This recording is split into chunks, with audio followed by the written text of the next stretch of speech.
Hello students, तो हम कहाँ से स्टार्ट कर रहे थे? देखिए, इसमें जो टॉपिक चल रहा था वो चल रहा था फंक्शन का। फंक्शन में हमने ये पढ़ा था कि एफ कोई फंक्शन होगा तो उसको हम एक्स एरो वाई से रिप्रेजेंट करेंगे।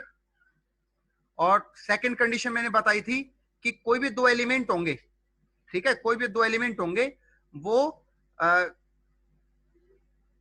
फर्स्ट सेट का कोई भी एक एलिमेंट अगर होगा तो वो किससे कनेक्ट नहीं होगा, एक से ज्यादा एलिमेंट के साथ कनेक्ट नहीं होगा। ठीक है, ये मैंने आपको डायग्राम बना के समझाया था। देखिए कुछ इस टाइप से, ये आपके पास फर्स्ट सेट है, ये सेकंड सेट है, तो ऐसा कभी नहीं आएगा कि एक एलिमेंट दो के साथ जाके अटैच हो जाए। अगर ऐसा आ रहा है तो हम कहेंगे कि वो फंक्शन ही नहीं होगा। थर्ड है, there may be elements of Y which are not associate to any element of X. यहां पर कुछ एलिमेंट एक्स्ट्रा हो सकते हैं। ठीक है, ये बात मैंने अभी थोड़ी देर पहले आपको समझा दी थी। उसके बाद टू और more distinct elements of X may have same image in Y. मतलब ऐसा हो सकता है कि दो एलिमेंट हैं या दो से ज्यादा एलिमेंट है, वो एक एलिमेंट के साथ जाके जुड़ जाए। ठीक है, तो अब क्या करेंगे देखिए, उसके बाद नेक्स्ट चलते हैं आगे। Representation of a function. Function को रिप्रेजेंट कैसे करेंगे? तो फंक्शन को रिप्रेजेंट करने का फर्स्ट टाइप जो है वो रोस्टर फॉर्म। रोस्टर फॉर्म क्या होती है? फंक्शन को कोमा लगा के ऑर्डर्ड पेयर की फॉर्म में इस टाइप से लिखना। इसके बारे में सभी अवेयर है, हमने रिलेशन में इसके बारे में खूब अच्छे से डिटेल से पढ़ा हुआ है। उसके बाद देखिए आगे हम पढ़ते हैं सेकंड टाइप से फंक्शन को कैसे रिप्रेजेंट करते हैं। देखिए सेकंड आता है हमारे पास यहां से फंक्शन को रिप्रेजेंट करने के लिए। देखिए सेकंड है बिल्डर फॉर्म। तो सेट बिल्डर फॉर्म हम कह सकते हैं एक तरह से। सेट बिल्डर फॉर्म क्या होता है? अगर कोई इस टाइप से लिखा हो F X comma Y such that X belongs to first set और Y belongs to second set, अगर ऐसा कुछ लिखा हो प्रॉपर्टी बेस से, तो हम उसको सेट बिल्डर फॉर्म बोलते हैं। ये हम ऑलरेडी डिस्कस कर चुके हैं, सेट्स के अंदर भी हमने इसको पढ़ा था, रिलेशन में भी पढ़ा। नेक्स्ट आता है बाई फॉर्मूला। फॉर्मूला के बारे में मैंने आपको समझाया, F X is equal to 5x minus 1 हो, और एफ एक्स हम वाई भी कह सकते हैं। अगर ऐसा कोई फॉर्मूला हमें दिया होता है तो हम फंक्शन को रिप्रेजेंट वहां से कर सकते हैं। ओके, उसके बाद बात करते हैं फोर्थ एरो डायग्राम। इसके बारे में भी सभी अवेयर हैं कि ऐसे हम कोई दो सेट बनाएंगे और उनको एरो से ऐसे जोड़ने की कोशिश करेंगे। ठीक है, ये होता है एरो डायग्राम। नेक्स्ट देखिए इंपॉर्टेंट है बाई ग्राफ। कंपटीशन में काफी इंपॉर्टेंट है ये। अगर हम ग्राफ हमें कोई दिया हुआ है किसी फंक्शन का, तो हम कैसे पहचानेंगे कि वो फंक्शन है? तो उसका एक सिंपल सा मेथड है कि अगर आपको ग्राफ दिया हुआ है तो आप वहां से एक वर्टिकल लाइन खींचिए। ठीक है ना, पैरेलल टू वाई एक्सिस एक वर्टिकल लाइन खींचिए जो डॉटेड लाइन खींची हुई है। अगर वो ग्राफ को एक बार ही कट करता है, जैसे यहां पर देखिए एक बार ही कट कर रखा है, तो ये भी फंक्शन होगा और ये भी फंक्शन होगा। अगर एक से ज्यादा, जैसे यहां पर दो बार कट कर रखा है, यहां पर भी दो बार, तो ये दोनों के दोनों फंक्शन नहीं होंगे। अगर एग्जैक्टली वन टाइम कट करेगा तो वो फंक्शन है, और अगर एक बार भी कट ना करे, मतलब एक से ज्यादा बार कट करे, तो हम कहेंगे वो फंक्शन नहीं है। ठीक है, एक बार कट होने का मतलब है कि एट मोस्ट वन पॉइंट एक बार कट हो या एक बार भी कट ना हो, लेकिन ऐसा तो होना मुश्किल है। अगर हम वाई एक्सिस के पैरेलल ग्राफ खींचेंगे, ठीक है, लाइन खींचेंगे ग्राफ के ऊपर, तो वो कभी न कभी एक पॉइंट पर या एक से ज्यादा पॉइंट पर कट होगा। अगर एक पॉइंट पर कट होगा तो हम कहेंगे कि वो फंक्शन है, और एक से ज्यादा पर कट हो रहा है तो हम कहेंगे वो फंक्शन नहीं है। उसके बाद बात करते हैं some special types of function. First है रियल वैल्यूड फंक्शन। तो देखिए रियल वैल्यूड फंक्शन क्या होता है? अगर आपके पास दो सेट है ए और बी, ठीक है, तो एक फंक्शन है एफ जो ए से बी तक जा रहे हैं, और उसको कहेंगे सेट ऑफ रियल नंबर्स हैं वो। ठीक है ना, अगर ए और बी दोनों के दोनों रियल नंबर्स हैं यहां से, तो हम कहेंगे कि वो जो फंक्शन होगा वो क्या होगा? रियल फंक्शन होगा। सेकंड आता है पोलिनोमियल फंक्शन। अब ये तो नाम से पता लग रहा है पोलिनोमियल के बारे में कि अगर आपको कोई लीनियर इक्वेशन, क्वाड्रेटिक, क्यूबिक, इस टाइप का कोई y is equal to function दिया हुआ है, तो वो फंक्शन क्या होगा? वो फंक्शन हमारे पास पोलिनोमियल टाइप का फंक्शन होगा। ठीक है, उसके बाद बात करता हूं थर्ड में। थर्ड में देखिए रैशनल फंक्शन आता है। रैशनल फंक्शन क्या होता है? ऐसा फंक्शन जिसको px अपॉन qx के फॉर्म में लिखा जाए, उस फंक्शन को हम कहेंगे रैशनल फंक्शन। ठीक है, जैसे ये सब रैशनल फंक्शंस हैं जो यहाँ पे एग्जांपल के लिए लिखे हुए हैं। नेक्स्ट आप देखिए ओड फंक्शन, इवन फंक्शन। काफी इंपॉर्टेंट फंक्शंस हैं ये, ओड फंक्शन, इवन फंक्शन। तो ओड फंक्शन की बात सबसे पहले करते हैं। देखिए आपको कोई फंक्शन दिया हुआ है, ठीक है, और आपको चेक करना है कि वो फंक्शन ओड है या फिर वो फंक्शन इवन है। तो आप क्या करोगे, उसमें रिप्लेस कर दो, आप उसमें रिप्लेस कर दो x को, किससे, -x से, x को -x से रिप्लेस कर दो। अगर आपको f - x = -fx कंडीशन मिल जाती है तो आप कहोगे कि जो फंक्शन आपको दिया हुआ है वो ओड फंक्शन है। सिमिलरली अगर वो रिप्लेसमेंट करने के बाद अगर ये कंडीशन आपको मिलती है f - x = fx, तो हम कहेंगे कि जो गिवन फंक्शन है वो कैसा फंक्शन है, इवन फंक्शन है। अब जैसे इनमें से कोई भी एक हमने लिया, मान लो हमने ये वाला फंक्शन लिया, ठीक है, या हमने ये वाला फंक्शन लिया, y = 5x raised to power 4 minus 9x² + 3। आपको चेक करके बताना है ये फंक्शन इवन है या ओड है। तो सबसे पहले तो आप ये समझिए कि जहां y होता है उसको आप क्या कह सकते हैं, fx भी कह सकते हैं। तो fx आपके पास, अब आप इसमें रिप्लेस कर लो x की जगह पे -x, तो क्या आ जाएगा आपके पास, यहां से f के ब्रैकेट में -x = अगर मैं यहां पर -x करूंगा तो यहां पर तो 5x raised to power 4 ही आएगा, -9। अगर आप यहां पर -x करोगे x की जगह पे और फिर स्क्वायर करोगे तो आपके पास x² ही आएगा यहां से, उसके बाद +3, और ये कितना आ जाएगा यहां पर f - x। अब राइट साइड में जो इक्वल के बाद में लिखा हुआ है वो क्या है, सेम फंक्शन के जैसा बन गया।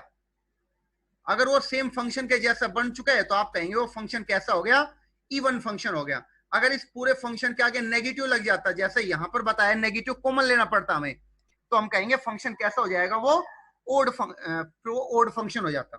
ठीक है, आई होप सभी को समझ में आ गया होगा यहां तक। उसके बाद note number first and second काफी इंपॉर्टेंट है। देखिए, अगर किसी फंक्शन में -f(-f(x) करें तो वो हमेशा ओड फंक्शन होता है, और किसी फंक्शन में -fx को ऐड करूं तो वो हमेशा कैसा फंक्शन बनता है, इवन फंक्शन बनता है। काफी सिंपल सी बात है, सबको समझ में आ गई हो गई यहां तक ये।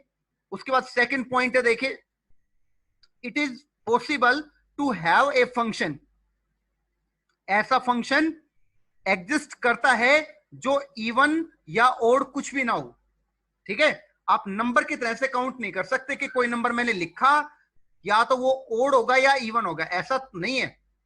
ठीक है, यहां पर फंक्शन पढ़ रहे हैं, कुछ ऐसे फंक्शंस हो सकते हैं जो दोनों कंडीशन में से किसी भी कंडीशन को सेटिस्फाई ना करें, और उस टाइप के फंक्शन को हम कहते हैं क्या, neither even nor odd function, neither even nor odd function. Okay, next आता सम इंपोर्टेंट फंक्शंस, देखिए, एंड देयर ग्राफ। फर्स्ट आता है आइडेंटिटी फंक्शन। आइडेंटिटी फंक्शन क्या होता है, देखिए, अगर कहीं fx = x लिखा हुआ है तो उस फंक्शन को हम कहेंगे आइडेंटिटी फंक्शन। ठीक है, अगर कहीं लिखा हुआ है fx = x तो उसको कहेंगे आइडेंटिटी फंक्शन। उसका ग्राफ कैसे बनेगा, देखिए, जो आप x की वैल्यू पुट करेंगे आपको y की वैल्यू वही मिलेगी। तो x की वैल्यू 0 पुट किया तो y की वैल्यू 0 आएगी, x की वैल्यू 1 y की वैल्यू 1 ली तो x का 1 y का 1 यहां पर पॉइंट आएगा, x का -1 y का -1 आएगा। अगर मैं x की जगह पे -1 करूंगा तो y की वैल्यू भी -1 आएगी, और ऐसा करने से दोनों सबको ज्वाइन करेंगे तो हमारे पास ये ग्राफ कैसे बनेगा, फर्स्ट और थर्ड क्वाड्रेंट को बाइसेक्ट करता हुआ। ये जो एंगल है यहां से यहां तक, ये 45 डिग्री का एंगल बनेगा यहां पर ये। ठीक है, ऐसी एक स्ट्रेट लाइन बनने वाली है। और इसके में इंपॉर्टेंट बात ये है, देखिए, इंपॉर्टेंट, सबसे ज्यादा इंपॉर्टेंट यहां पर ये है कि हमें यहां से इसका डोमेन एंड रेंज बताना है। ठीक है, ये इंपॉर्टेंट है यहां से डोमेन एंड रेंज बताना। तो डोमेन और रेंज क्या होगी, दोनों दोनों रियल हैं। आप ऐसे समझ सकते हो, इसमें आप कुछ भी पुट कर सकते हो x की जगह पे। अगर x की जगह पे आप कुछ भी पुट कर सकते हैं तो वो आपके पास होगा इसका डोमेन। ठीक है, मतलब डोमेन रियल हुआ।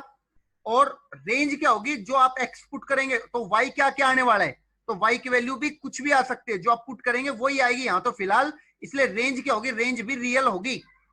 तो डोमेन और रेंज दोनों ही आपके पास रियल है यहां से। ठीक है, उसके बाद नेक्स्ट आता है यहां से, इसका ग्राफ अच्छे से समझेंगे। अच्छा, ग्राफ से और समझ सकते हैं डोमेन और रेंज को।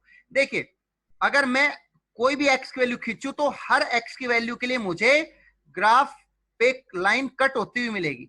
x की वैल्यू चाहे आप कितनी भी आगे चले जाएं, इसका मतलब हर x की वैल्यू डोमेन में इंक्लूड है। सिमिलरली अगर मैं y की बात करूं, मतलब रेंज की बात करूं, तो रेंज का मतलब होता है y एक्सिस। तो अगर मैं y एक्सिस को यहां पर x एक्सिस के पैरेलल को लाइन खींचूं तो ग्राफ को वो हर बार कट करेगा, ठीक है, हर बार कट करेगा। इसका मतलब रेंज भी क्या हो जाएगी उसकी, रियल यहां से उसकी रेंज होने वाली है। ओके, उसके बाद नेक्स्ट की बात करते हैं। देखिए नेक्स्ट आता है आपके पास यहां से सेकंड। सेकंड आता है कांस्टेंट फंक्शन। देखिए कांस्टेंट फंक्शन क्या होता है, समझिए कांस्टेंट फंक्शन क्या होता है। कांस्टेंट फंक्शन में सबसे पहले आपके पास यहां से आएगा कि अगर y इज इक्वल टू कोई नंबर लिखा हुआ है, ठीक है, y इज इक्वल टू कोई नंबर लिखा हुआ है, जैसे यहां पर आपके पास लिखा हुआ है fx is equal to c। अब c कोई कांस्टेंट है, अगर वो पॉजिटिव है तो ग्राफ कहां मिलेगा, देखिए ऊपर की तरफ ये लाइन आ रही है। अगर ये c की वैल्यू 0 हो जाए तो खुद x एक्सिस ही हो जाएगा। अगर इस c की वैल्यू नेगेटिव है तो आपको ग्राफ वो नीचे की तरफ मिलेगा, ठीक है। ये तीन ग्राफ आपको मिलने वाले हैं, ठीक है। तो हमेशा पैरेलल टू एक्स एक्सिस रहेगा या खुद एक्स एक्सिस इसका ग्राफ रहने वाला है।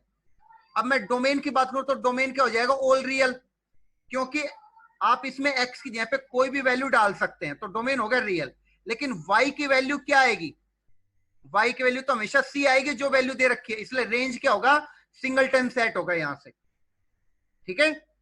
उसके बाद थर्ड की बात करते हैं लीनियर फंक्शन। लीनियर फंक्शन में क्या होता है, आपको y is equal to A X plus B, ऐसे कोई एक लीनियर इक्वेशन टाइप की दी होगी, इसका ग्राफ आप खींचेंगे तो एक स्ट्रेट लाइन बनेगी, और स्ट्रेट लाइन एक्स एक्सिस के साथ कोई एंगल बनाएगी यहां से, ठीक है, एक्स एक्सिस के साथ कोई एंगल बनेगा। अब अगर वो कोई एंगल बनेगा तो हम उसका वहां से स्लोप वगैरह निकाल सकते हैं, हम आगे जाके पढ़ेंगे। जैसे यहाँ पे स्लोप इंटरसेप्ट फॉर्म में, इसको आप अभी छोड़ दें क्योंकि आगे हम जब ज्योमेट्री पढ़ेंगे तब इस कॉन्सेप्ट को डिस्कस करेंगे। फिलहाल तो आप ये समझिए कि आपके पास अगर y इज इक्वल टू कुछ ऐसा लिखा हुआ दे रखा है 3x प्लस 1, तो आप उसका ग्राफ खींच सकते हैं बस।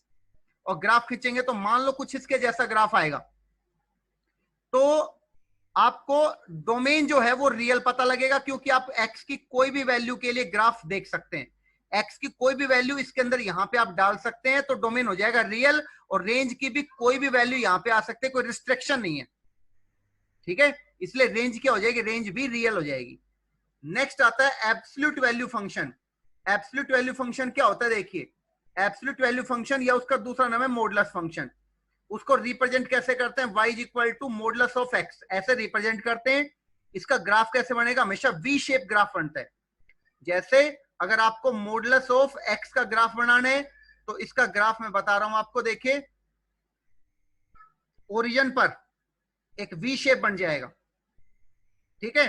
अगर आपको x माइनस 1 का मॉडुलस का ग्राफ चाहिए तो इसका ग्राफ कहां पे बनेगा, इसको आप 0 के इक्वल करेंगे तो 1 आएगा यहां पर, तो x के 1 के ऊपर, ये 1 है यहां पर, x के 1 के ऊपर ग्राफ बनेगा।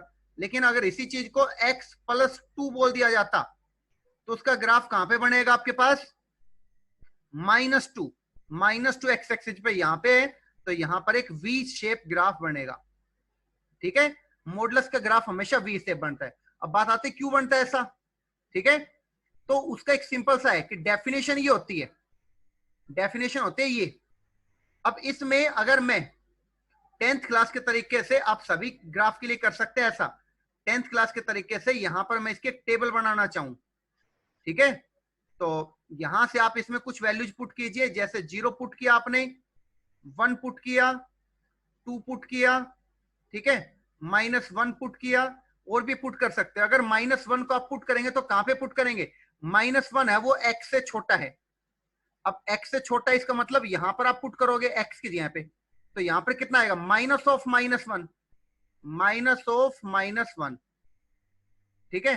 तो ओवरऑल कितना जाएगा, 1 बन जाएगा यहां से, ठीक है। यहां पर पुट करोगे इस -x की जगह पे, क्योंकि x है वो नेगेटिव है और एक माइनस एक्स्ट्रा लगा हुआ है यहां पर, तो +1 हो जाएगा। 0 पुट करोगे तो ऊपर वाले में पुट करो कि इक्वल टू की वजह से, 1 पुट करोगे ऊपर तो x पुट करोगे वही एग्जैक्ट x मिलेगा। लेकिन यहां पर x था वो क्या था, माइनस ऑफ x था। यहां पर 2 पुट करने से 2, और इनको पुट करोगे तो 0 0 आपके पास यहां पे पॉइंट आएगा, -1 पुट करने से 1 यहां पर पॉइंट आएगा, 1 पुट करने से 1 यहां पर आए। इन सभी पॉइंटों को जब आप ज्वाइन करोगे तो आपके पास हमेशा एक वी शेप ग्राफ बनेगा। अब बात करता हूं डोमेन की और रेंज के। तो डोमेन क्या है? रियल।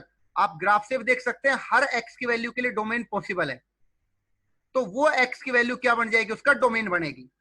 ठीक है, या आप ये देख सकते हैं कि इस मॉडुलस के अंदर आप एक्स की कोई भी वैल्यू डाल सकते हैं, तो डोमेन हो गया रियल। अगर मैं रेंज की बात करूं तो वाई की वैल्यू क्या होगी? हमेशा पॉजिटिव होगी। वाई की वैल्यू हमेशा पॉजिटिव होगी, जीरो भी हो सकती है। तो जीरो टू इनफाइनाइट, उस बात को बोलते हैं नॉन नेगेटिव रियल नंबर। इसको बोलते हैं क्लोज जीरो से इनफाइनाइट। इनफाइनाइट पे ओपन, ये मैंने आपको सेट वाले चैप्टर में काफी डिटेल से समझा रखा है। मैंने आपको लीनियर इनिक्विलिटीज भी करवाई है 6 चैप्टर में, वहां से आप इसको समझ सकते हैं। और रेंज को समझने का एक और भी अप्रोच है ग्राफ से। ग्राफ से आप देखिए कि जीरो से वाई तक जा रहा है, पॉजिटिव ग्राफ है ना, तो जीरो तो इंक्लूड है और पॉजिटिव वाई की तरफ है। ठीक है, तो ग्राफ की रेंज क्या आ जाएगी? क्लोज जीरो से वाई इनफाइनाइट। ठीक है, उसके बाद इसकी कुछ इंपॉर्टेंट प्रॉपर्टीज है, इन सभी प्रॉपर्टीज को आप पढ़िए। ठीक है, और फिर भी समझ में नहीं आएगी तो मैं नेक्स्ट वीडियो में आपको इनको समझाऊंगा ये सभी। ओके।